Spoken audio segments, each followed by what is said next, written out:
Hello and welcome to ABP Live. Today I have with me Mr. Bob Blackman, who is UK MP for Conservative Party. Thank you for giving us time. My pleasure.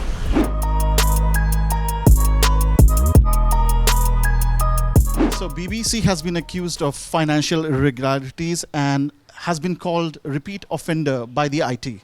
So what are your overall comments, since the background is that the BBC docuseries were recently released and the timing of this IT survey? Well, I think the two are not connected. The reality is that the Indian authorities, if they've got evidence of any concerns, any irregularities, then it's right that they investigate, that they carry out, as you say, the survey to make sure that all records are correct.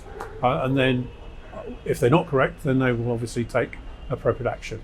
I can't comment obviously on what the accusations are because we haven't seen the evidence yet, but it's between the Indian authorities and the BBC to make sure there's full cooperation and transparency so that the matter can be resolved. Do we expect a reaction from the UK officially on this matter, as you said that currently the matter is between the Income Tax Department and BBC?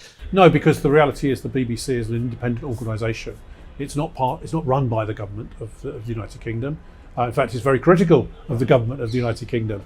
It's a separate organisation in its entirety, and obviously the view would be that all tax must be paid appropriately in the countries in which people are based. So the BJP government has also commented on the IT survey today on BBC, and they have said that under the garb of journalism, BBC is running its own agenda. So what are your comments on that? Well, I mean, it's obviously for the BJP and also the Indian government for them to make comments. I mean, clearly one of the concerns that's been is this docu-series that was broadcast in the UK by the BBC, a two-part programme that was compiled by an external organisation to the BBC under BBC editorship and then broadcast. I mean, I think it was a quite disgraceful attack on the Indian government and on Prime Minister Narendra Modi personally as well. It also contained factual inaccuracies and indeed accusations against the Indian judiciary. For example, the position over the investigation of the Gujarat riots, where the Supreme Court of India, in a very long report, I think 415 pages, completely exonerated then Chief Minister Narendra Modi from any blame to do with these riots. And the accusation was made that he didn't do enough. Well, they then showed a load of clips showing him calming the situation down, calling for calm, asking people to stop the riots and actually get back to peaceful cooperation. And that is exactly what a chief minister should be doing. So how to then say, oh, he was behind these riots is just outrageous, frankly. It was all innuendo without evidence, and I'm afraid a slur on not only on Narendra Modi, but also on the Indian judiciary system. Given that the judiciary is independent, very independent in India, of government, I think that's an outrageous attack. And it cast a slur in terms of our relationship with India, between the United Kingdom and India. So really regrettable. It shouldn't have been shown. It should have been properly researched if they were going to do it, and a proper picture of modern India given, which is a very different position to the way they portrayed India on the second part of the documentary. All right, yeah. So as you said that it was commissioned by BBC, done under BBC editorialship, not exactly collected by BBC. Yeah, but if you have watched the docu-series... I have, unfortunately. Yeah, so it definitely states and mentions that it was also a few of the MPs that were involved with the process. So is it creating any flutters within the Parliament of UK? Well, I challenged the Foreign Secretary to make clear the position. He made clear on the floor of the House that this documentary was the work of the BBC. The government, the United Kingdom government, does not accept that, and indeed has strong relationships with the Indian government, so as we should continue. And therefore, all this innuendo and, frankly, as I say, slurs on the Indian government were unacceptable. And so that was clarified completely. So I think from that perspective, we tried to clear the air in the UK Parliament. It has caused a lot of concern. It was raised by an opposition MP at Prime Minister's Question Time, and our Prime Minister obviously made the position very clear that he disowned the documentary.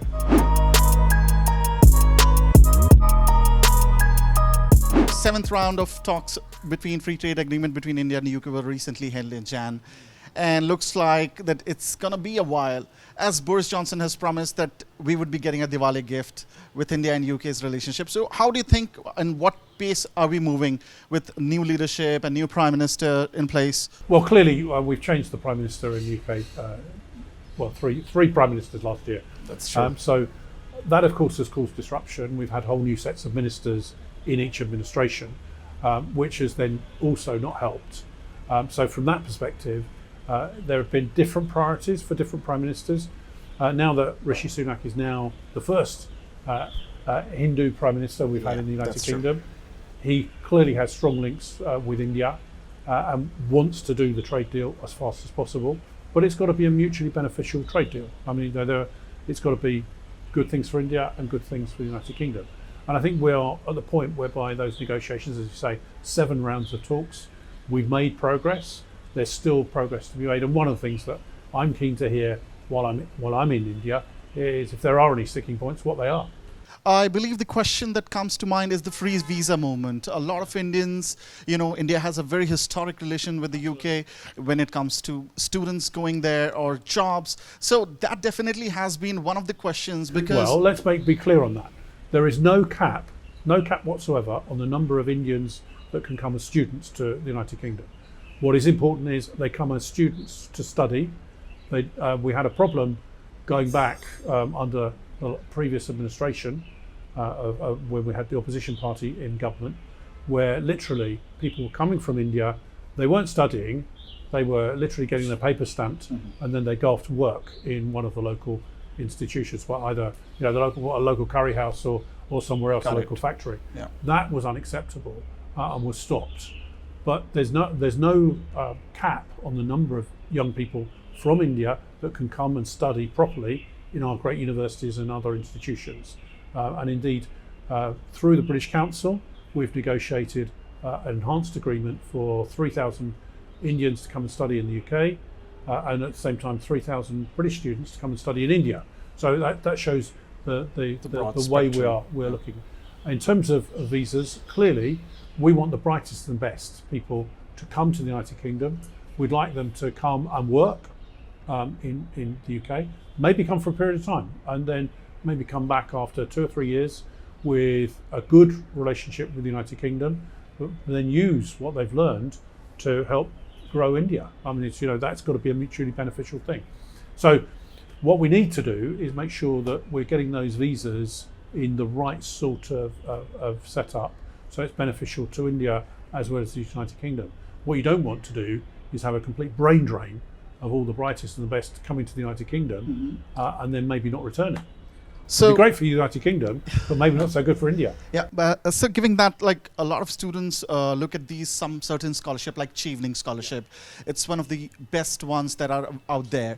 So does India have a chance that it will have a better quota when it comes to more number of students? As we said, there's no cap if Indians are coming as a student, and the visa regulations are, so there's no movement restriction there. No, I know the obvious thing is that our fees are quite high in terms of Indian students coming to the United Kingdom, so therefore scholarships become a really premium proposition for people from India who maybe come from a poorer background and can't afford the fees.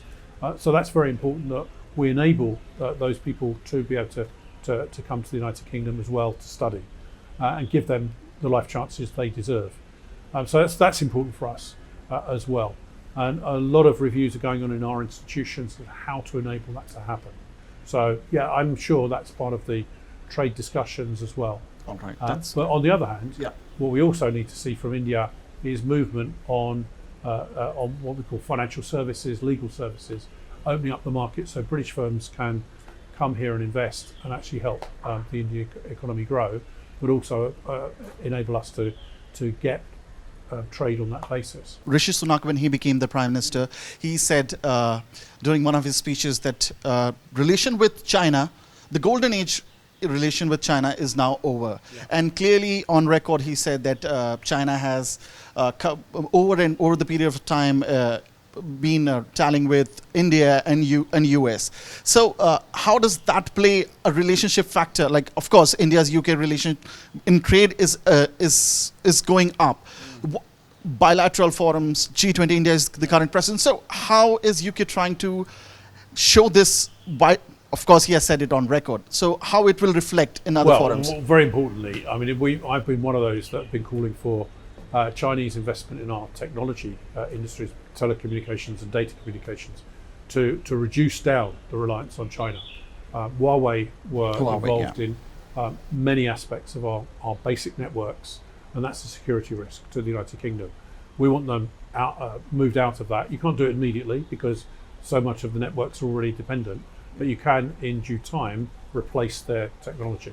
We've got to do that as fast as we can because China is a direct threat in terms of eavesdropping and manipulating the position. We can't allow that to be such a security risk. Equally, I mean, I think China is a threat to India, encircling India through Pakistan, through Sri Lanka, and through East Africa. So we've got to counter that threat, and that's part and parcel of why we want to see that relationship, with India grow, because otherwise China is setting up atolls in the South China Sea and beyond to say, well, this is part of India, part of China now, and then claiming waters that are territorial waters for their own, unjustifiably, in defiance, of course, of international agreements. With Quad and everything, they're definitely chiming in and trying to showcase their power. And equally, Chinese military threaten Taiwan, and Taiwan is supported by the Americans very heavily. So, we come back to what's going on at the moment in Europe with the illegal invasion by Russia of Ukraine and the war going on there, where we in the West are supporting Ukraine. And of course, President Zelensky was in the United Kingdom and then in Brussels last week, appealing for further help on the military side, which we're giving obviously tanks and other weapons. There's a bit of a concern about giving aircraft, because of the arrangements there will be. But nevertheless, he's appealing for planes because he thinks that is vital for winning the war. So we can't afford Russia to win that war, so we've got to push them back. At the same time, China is then looking at what happens in Ukraine to maybe modelling that for what they do for Taiwan. So that all the tensions are being ratcheted up across the world, which is another reason why we in the United Kingdom are entering the Trans-Pacific Partnership, which is worth trillions of pounds in terms of a lot trade. of technological exchanges. And also relationship with Japan and other Southeast Asian countries. Korea. South Korea. But now through the Commonwealth Association. And I think that's what we are looking to rebuild, our friendship around the world. We've already done the free trade deals with Canada, Australia, New Zealand, but having the one with India is the big prize. And as you say, Boris Johnson promised it by Diwali. I have to say, he didn't say which Diwali, but that's true. That's true. And we've had changes of prime minister, so I think, look, that's disrupted things, but we've got to make it happen, and it's goodwill on both sides that makes these things happen. My last question is that India is the G20 president, and the motto is Vasudev Kutumbakam. That means world is one family. With that, India is also talking about global south. So the main portion of India's presidency is that they would be this voice who have not been represented enough in these global platforms. So how do you perceive that? Well, India clearly should have a permanent place on the UN Security Council. And indeed, India's leadership of the G20 at the moment is paramount. And as India's economy grows, that demonstrates the powerhouse that India is. And of course, it's a very young population and growing all the time. So from that perspective, India will overtake, almost every nation economically. And in terms of population, it's forecast to overtake China's population in the not too distant future, if I think, from my facts, all right? So certain time in future. It's a question of when that happens. So that's all key, and I think that's one of the reasons why a tie-up with India is in the United Kingdom's interest, but it's also in the world balance the right thing to have happen. So having that tie-up with the United States, as well as our Commonwealth partners, is vitally important to counterbalance Russia and Chinese influence. All right. So that's all from ABP Live. I thank you, Bob Blackman, for giving us such crucial time, and I hope your visit here in India is fabulous. Oh, well, it always is. That's great. Thanks.